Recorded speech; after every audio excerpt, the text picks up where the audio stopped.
okay with you? Yeah, Is it okay so if I record this? so Okay, we'll both wonderful. consent to record. So, Perfect. yeah, well, I would love to know what my relationship with Wolf is beyond what we discussed. I think that's only something that you and Wolf members can tell me. Well, you just said you're writing an article that talks about my relationship with Wolf. So I don't know what my relationship with Wolf is beyond what I told you. Is there something else you had questions about? So most of my questions that I wanted to ask you today were kind of, how you think about your work and your activism in relation to, I guess what many people call the gender critical movement, right? Right. Why are you laughing? Because the gender critical movement is not one that I have ever aligned with, and that is not a term that I coined or have ever identified with. That term was coined by a woman named Michelle Belden, who used to tweet under the pseudonym Miss Hell Bedlam. And I think I shared with you some of her stuff. So I think you should probably talk to her about gender critical feminism as the originator of that term. Yeah, no, that makes sense. But a lot of people online have connected you, given your past work, with websites like Gender Identity Watch, like with, I guess, the current crop of newer activists and organizers in that movement, and kind of draw that connection, right? And I think I asked you this over email, but, do you kind of see any direct line between the work that you promoted in the past and the work that people in that movement are doing today, people like Wolf and others? So obviously the answer to that is yes. I can repeat for you how I view this as an issue, and I've been doing work around gay and lesbian rights issues since the late 80s, early 90s. And when I came out, and it's funny because I was looking for something the other day, and the archives of my college newspaper are some of them are available online. So I went to look for something, and I found, things related to what was going on my campus. I went to Fordham University, which is a Jesuit college, so there was a lot of opposition to choice issues and a lot of opposition to homosexuality. And that's really where I started talking and thinking about these issues. So the transgender issue was not something that came up in the 90s so much, except for like that one or two random trans woman who would show up at Lesbian Avengers events. And like, it wasn't an issue at all. Like, it was just like, whatever, like no one really cared. And at that time, no one was saying like, I am actually female. It was understood like these were males who identified as females, which was fine. Like, who cares? And it wasn't until probably like 96, 97, there was a bill introduced in Maryland that adopted that gender identity language. It might have been later. I could probably find it. And it was introduced by, I think, Sharon Grossfeld and Salima Seiler Marriott, who were two Democratic delegates here in Maryland. And I'm sure it was introduced elsewhere too, but because of our proximity to DC, I think that Maryland was, a testing ground for some of this language. And there's problems with that language. And I've talked about this for 2 decades at this point, and none of that is surprising. Like, none of that is new information. And so when I did work in Maryland to pass the anti-discrimination law to ban discrimination based on sexual orientation, it did not include gender identity. And the reason it didn't include gender identity is because that language is silly. So we, and when I say we, there were a number of us in Maryland who put forth alternative theories for getting protections in employment, housing, and public accommodations for transgender people. And, you know, it was very heartening to see the Supreme Court rule in favor of Title VII covering gender identity, because, again, myself and other gay rights activists have been saying that was the right way to go for like 2 decades at this point. So I am very heartened by that. But also, when I started talking about these issues again publicly in 2011, because I took off 10 years to do other things, the conversation had changed, and people who were born male were now saying they were female, which I continue to assert is silly. Like, and that is what makes me transphobic at this point, is that I do not think that if you are born a male person that you can become female by surgery, hormones. I don't think it's in your brain. And that that's my belief. And I've never asserted otherwise, and I never would. However, that being said, I've also never asserted that you should belittle people because they identify that way. The problem is that the LGBT movement, you know, as of 10 years ago, had started to really embrace like this very aggressive way of speaking to people. And that continues to this day. And so I have never worked at a LGBT nonprofit. I'm not a social justice organizer for pay. All of the organizing I've done around these issues has been as a volunteer. And when you work as a volunteer, I'm not in control of anybody, right? I don't boss anyone around. And, you know, along the same lines, no one bosses me around. Like, I am my own boss. I don't work for anybody. So when I started talking about these issues, when the UN letter, I wrote the UN letter with a co-author, and I started getting death threats and all sorts of hate. I also started getting a lot of positive attention from this group of people online who had been talking about these issues that I had no connection to. Like, I didn't even know this universe existed. And those are bloggers like Undercover Punk, who has since come out as Elizabeth Hungerford, who was the co-author of the UN letter, Fact Check Me, FCM. There's a bunch of them, if you go back to like 2008, 2009, who are kind of like, they were the online ancestors of the gender critical movement. So my intersection with them was one that was convenient for them because I was talking publicly as a known person about an issue that they had identified. So that was the connection that was made. And, you know, for my purposes, like, that was useful for a period of time because these are issues that people should talk about. Like, women should not be afraid to talk about these issues. Men should not be afraid to talk about these issues because they do have significant public policy implications.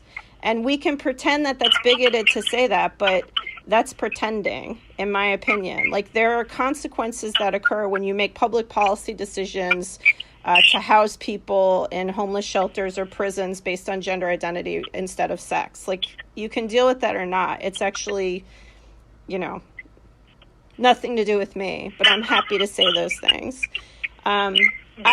I would say with Gender Identity Watch, the reason we started that blog was because we wanted to capture, like, first, what's it called? Not secondhand, firsthand sources of information. So what we would do was, if there's an article on a gender identity issue, we would PDF it and save it to the blog. If there was case law, we would PDF it and save it to the blog to make it available. And we absolutely have a point of view, which is the one I just told you, which is you can't change your sex. You know, it's not going to happen. So Wolf started, whenever Wolf started, and it was Lear Keith who approached me to ask me to be on the board, and I declined, but I gave them money, and I said, good luck. And, you know, I'm not much of a joiner. Like, I don't really join organizations. I start organizations and I usually leave them pretty quick. So the gender critical movement, I think, started whenever Miss Hell Bedlam started calling. I think it was like around 2013. We had already had the RadFem conference in London in 2012. We had already had the RadFem conference in Portland in 2012, which was also the same year, I think that was the same year, that I was accosted at the Dyke March in New York City.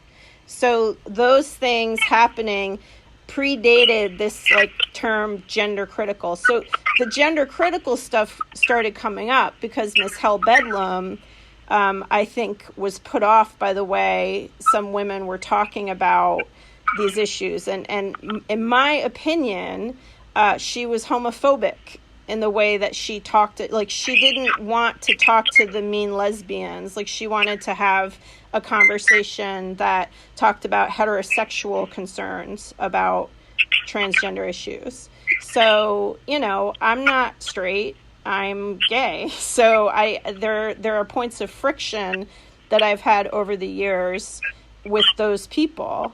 And as I've told you before, I tried to get out of talking about these issues for many, many years because this conversation is not that interesting.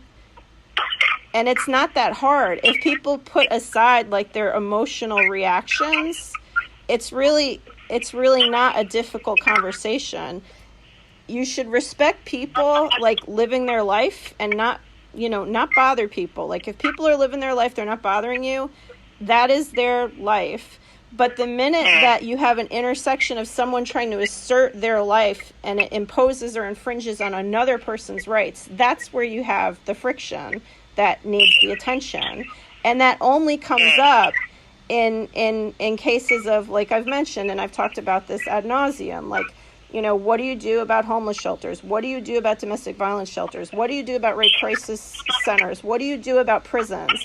No one's talking about those issues. Like, they continue to not talk about it, and they continue to talk about pronouns. And so, you know, we have this conversation now where you have these people who identify as gender critical who are picking on people online who have, like, you know, colored hair, like blue hair, or like have their pronouns in their bios on Twitter. Like, that's all dumb shit. Like, that's like culture war shit, which is dumb. Like, and I'm not interested in that. So if those, I think you will find, if you look through like these gender critical groups, these people don't like me either. Like, trans activists don't like me. Gender critical people don't like me. And I'm fine with both of those things because, the truth be told, I think they're both silly. I think both movements have silliness in it, and it doesn't upset me to be disliked by silly people on the internet. So that's like a long-winded way of saying, like, obviously the gender criticals like, some of the work that I did created the space for that movement to flourish, because I think, you know, before I started talking, like, the talking that was being done was all being done in an anonymous way. And me speaking publicly as myself emboldened people. And I don't want to take credit for all of that, because obviously there are other, but like, I think, you know, I'm particularly mouthy in the way I communicate. So mouthiness is memorable. And as an organizer, that is an important skill to have. And I am a skilled organizer of organizing. I am not a skilled leader of things because I have no desire to lead anything. Like, that is not what I want to be doing. All I wanted to do was open up the conversation so that it could happen publicly. And now there's a public conversation. Yeah. Sorry, I'm just typing, so Sure. There might be a lag. No problem. I'm curious how you think about the fact that your work did create that space, right? You know, given your critique of some of the goals of that movement and some individuals, like, do you regret that you played that role? No. Not that you were the only person, No. right? But I do not. Not at all. No. Yeah. I do not regret playing any role in fomenting conversation around this issue, because we needed to have the conversation. I think anyone who wants to discourage conversation is probably suffering from a weakness in their argument. So I do not regret it. And I'm not responsible for how other people talk about this issue. My responsibility is to my community, my family, my own values, and I've never betrayed my own values in talking about this issue. And I think that, you know, if people are being honest, like, I've never gone out and been like, oh my God, you're a terrible, awful person because you use, you know, other pronouns that I don't think you should be using. Like that, I've never done that. And I've been very honest and direct with people. And there are many people, I'm like, if you treat me with respect, I will treat you with respect. If you come with me, you know, if you come at me sending me dick pics or telling me I should get raped or die in a fire, don't be shocked when I get you fired from your job. And I think it's really funny because we're, you know, some of the things that I've done to create space in this conversation where people have threatened me or threatened to hurt me, and I've gotten them some consequences. Like, that's a regular thing now. Like, people are getting fired from their jobs all the time for doing, you know, dumb shit. And I think that, you know, it's an interesting moment of time that we're celebrating people getting fired from their jobs for doing, you know, dumb shit. And most recently, it's been very racist shit. And I agree that these people should face consequences, while at the same time saying, like, I'm some sort of bully because I got some guy fired from his job as, like, an IT person at a university, you know, when he was sending me, like, death threats and rape threats. So, I don't have to live with that cognitive dissonance. Like, other people have to live with that. So to answer your question, I don't regret it at all. I do wish that people were less reactive, but that's a silly wish. Like, that's a wish I have, you know, occasionally, but that's not happening. Like, people are reactive, and that's the culture we live in right now. You know, I wanted to ask you another question. You know, something that struck me from when we spoke before was, you said, you know, you see yourself in some ways as an ally to trans people, particularly to trans women. But, you know, then I think squaring that with some things that people have said in the past. I think of one quote in particular that just from a few years ago, an activist said that your name alone strikes fear in trans people.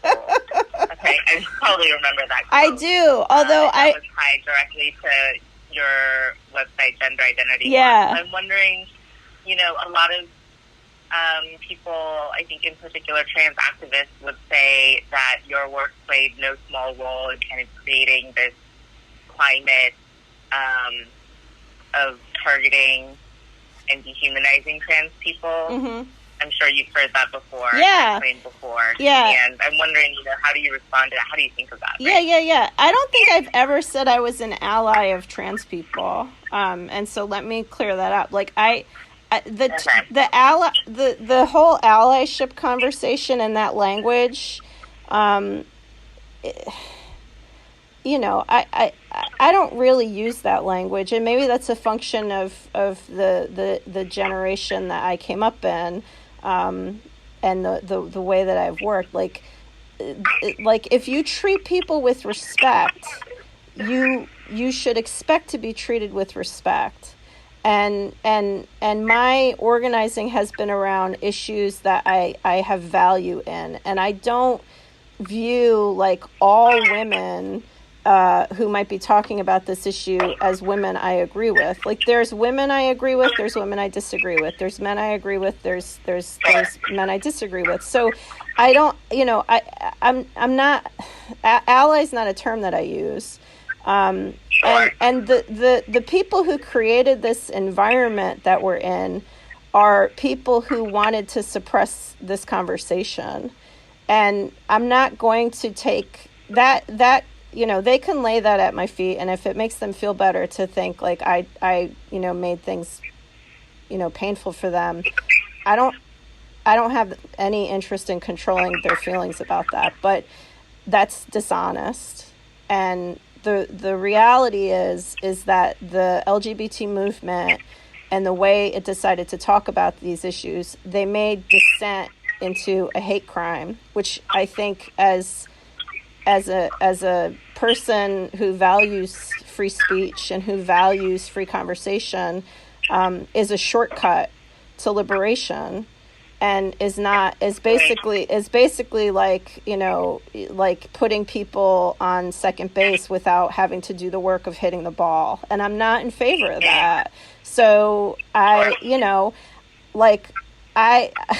it was so funny to me because when like the Supreme Court decision came out, in the Amy Stevens case, I was delighted. Like that was exactly like what, and I had a bunch of people like reach out to me, be like, you must be so pissed off. And I'm like, you people like clearly have not been actually listening to anything I've been saying for a decade. So why should I care what you think about me? Like, I don't, like, it's not a priority for me.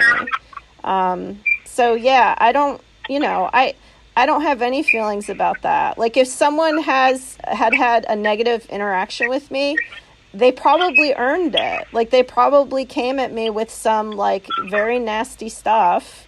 And I'm a fighting Irish person. Like I don't let people talk to me like that. I'm not a peace and love person, like it's just not who I am.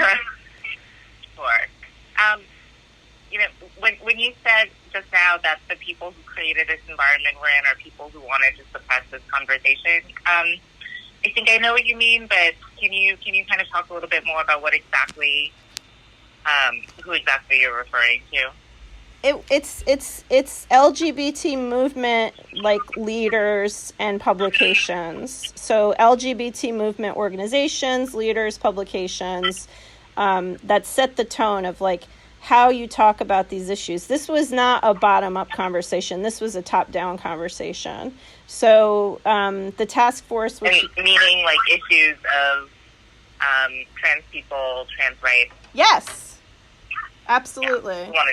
Yeah, absolutely. So like HRC and the task force, which used to be NGLTF, like they used to be of one mind on this issue, and then they changed. The National Center for Lesbian Rights started talking about this issue differently, and the assertion started to be made like, this is how we talk about this issue, and it gets pushed down. So it wasn't coming from the bottom up that I observed, and maybe that's wrong, but this is my observation. So I wouldn't lay the blame for that at the feet of any individuals. Like I'm not privy to the back, the inside baseball stuff of these organizations, but I can tell you like what I observed. And many of these, press releases, the way they talk about these issues is probably on Gender Identity Watch if it's still up. So yeah, so that's the conversation. We had hold on one second. Sorry. We had like different blogs in the early 2000s that would host conversations around this. And if you go back and look at those conversations, like, people seem to talk more openly, but that had changed by the time I started paying attention to this again in around 2010. So yeah, I don't know why it happened, but it did happen.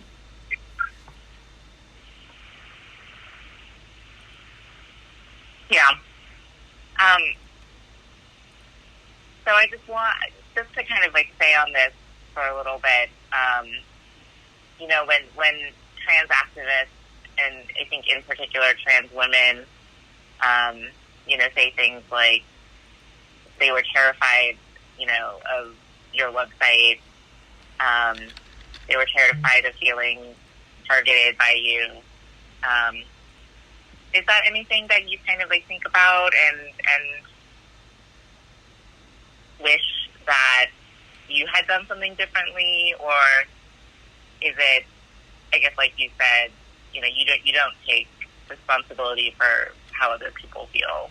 No, I don't take responsibility for how other people feel. And I wish that, you know, if we're wishing things, I wish that I didn't receive, you know, hundreds, if not thousands of abusive messages before Gender Identity Watch started, including like a death threat from an activist in Kentucky that he got fired from the board of his organization for doing. Like, so, you know, I mean, if we're going to wish for things, like maybe wish for like the pandemic to end or like an end to systemic racism. Like, yeah, I don't. You think about it all the time. Yeah, I don't. I honestly do not care. Like, we were very careful in covering like public events on the blog, like things that were happening public, like, and this is a public conversation on a matter of public policy. And if someone felt sad that I didn't think they were a woman and is holding on to that, I would just say to them, like, why the fuck do you care what I think of you? I certainly don't care what the fuck you think of me. Like, that is not the point. In fact, like, that is an obstacle to the point. Like, how you feel about things is not the what matters, and how I feel about things is not what matters. What matters is how we together come up with public policies that do the least harm to people. And, you know, you haven't asked me about Wolf too much.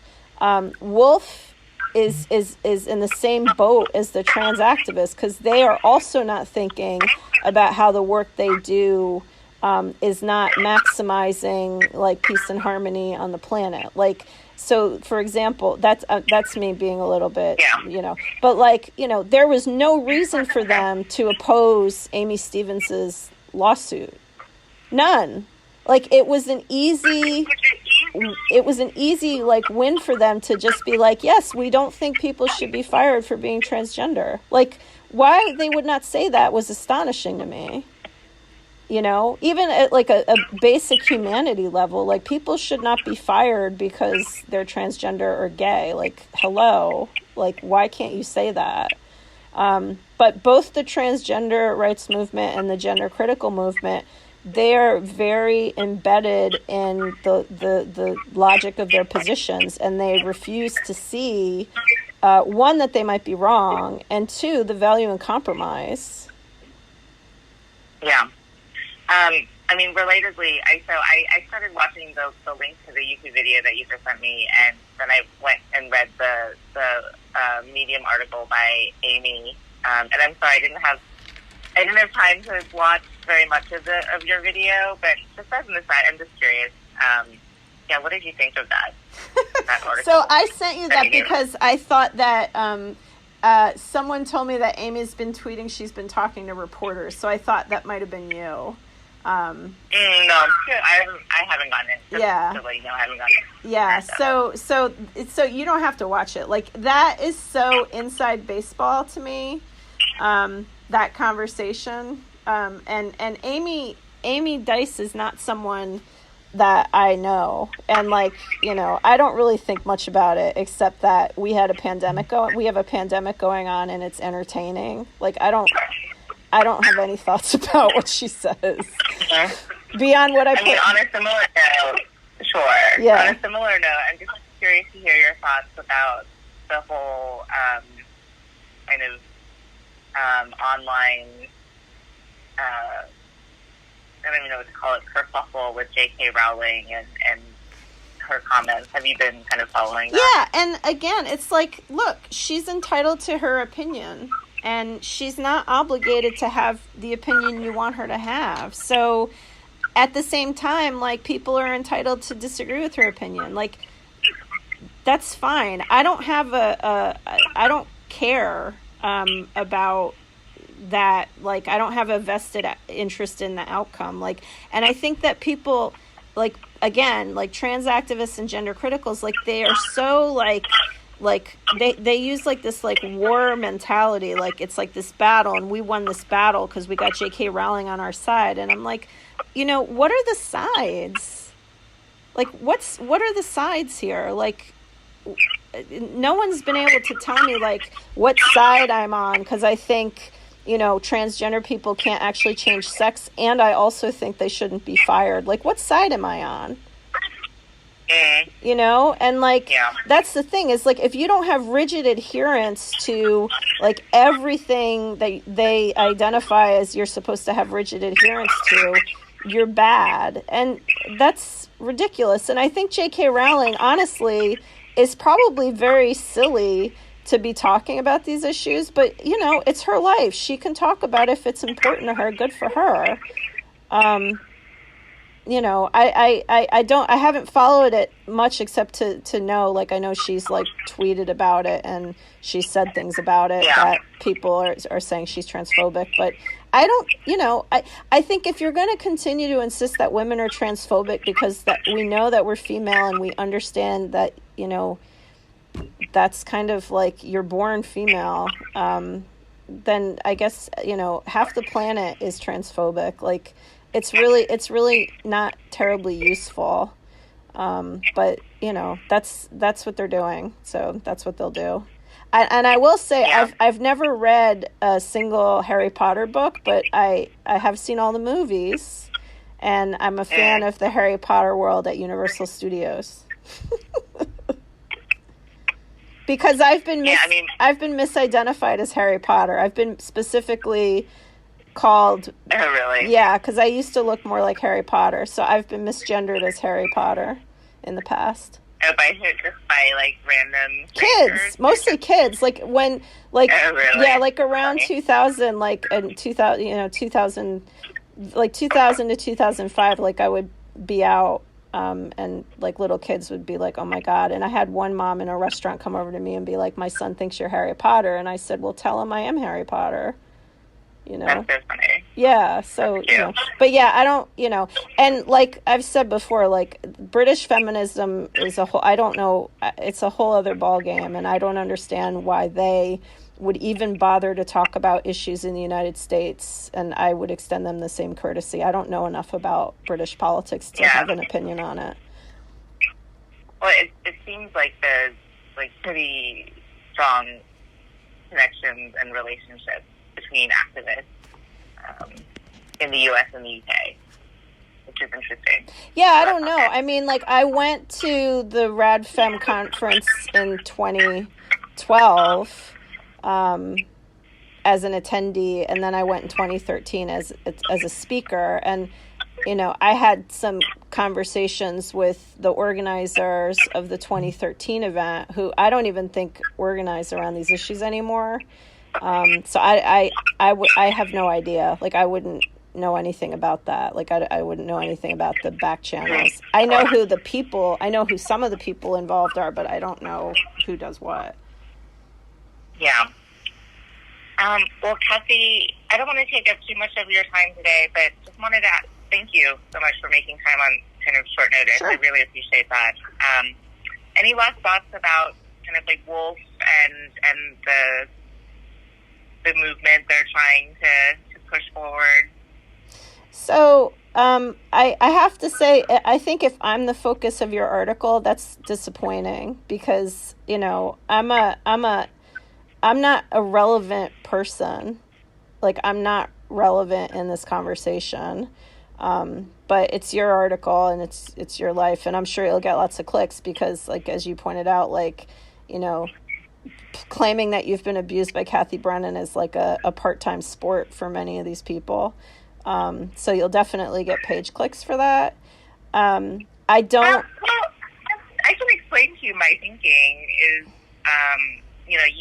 you played what I think a lot of people would call a fairly significant role, particularly online, and it's been interesting to me, kind of like seeing how that's kind of continued and grown into the environment that we're in today. And so I know you've kind of stepped back lately from. No, not lately. Like the last 5 years. Like, it's been like, so, and like, you say to me, like, I've talked to people. I have no idea who you've talked to or if I've had any interactions with them. Like, I have no ability to, like, give you any context. And so, like, you could have talked to the man who, like, threatened my family and, have that person as, like, a source. And I'm calling him a man because he's gone back to living as a man. And, like, I would have no way of refuting that. So that's a little bit frustrating. Just to let you know, if I didn't do that, and if I had, I would certainly reach out to you and ask you to respond. So yeah, well, I don't want to have any concerns. Like, who have you talked to? I did reach out to Wolf just because a lot of our conversations they focus on Wolf. And so I did reach out to them. No, but I mean on the trans, the trans women, like, who are you talking about? Like, are they people I have actually interacted with, or are they people I've interacted with online? Like, who are they?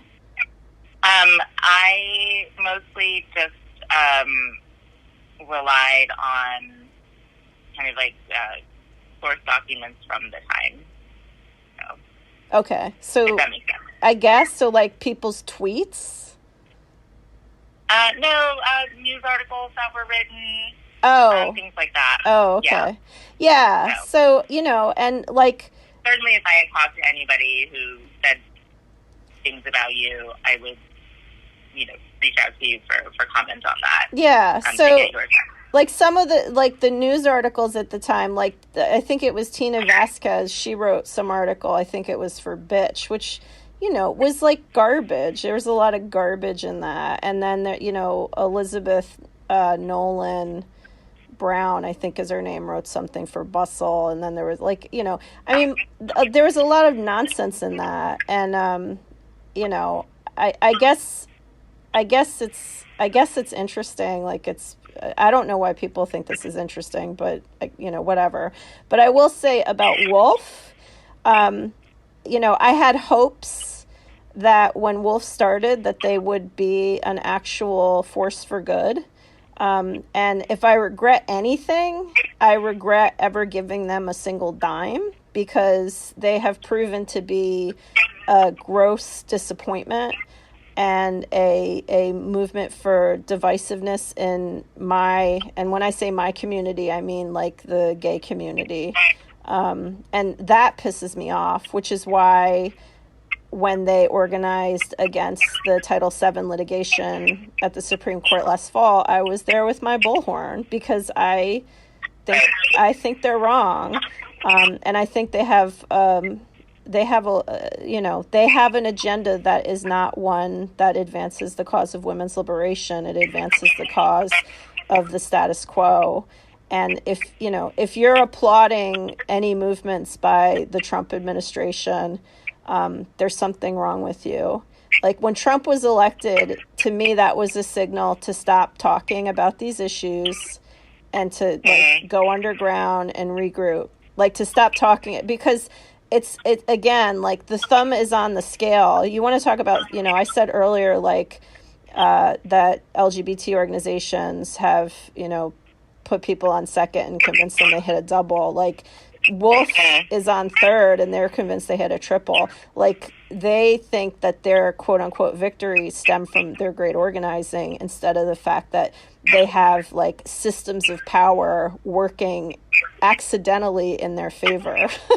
Not actually in their favor, but, like, accidentally. And so, like, when you have them at the Heritage Foundation, you have Julia Beck appearing at 2 House committees as an expert witness, even though she has no expertise at all. Like, that's some serious power. And I hope that they fail miserably. I hope they're exposed as, the miserable anti-woman, anti-gay organization that they are at some point. It doesn't sound like this article is going to do that, but maybe some point in the future. I've actually written about Wolf pretty extensively before. Yeah, I read your article. So, Yeah, I mean, I hope that happens too. Yeah. So, I mean, I think I made it pretty clear in my, when I wrote about them, what I think they're doing. So, yeah. Yeah. Well, I think, yeah. Go ahead. No, Sorry. no. I mean, I think, you know, and this is, you can take this or leave this, and you know, I think that the way that the, you know, liberal / leftist media talks about this issue is also not helping. Like, I like the whole like language around this like is probably not helpful. But you know, I'm not in charge of that either. But I think that the more you call these women TERFs, the more you give them something to rally around. Like, I think it would be better to call them what they actually are, which is they're, you know, misogynists, they're homophobes. Like, I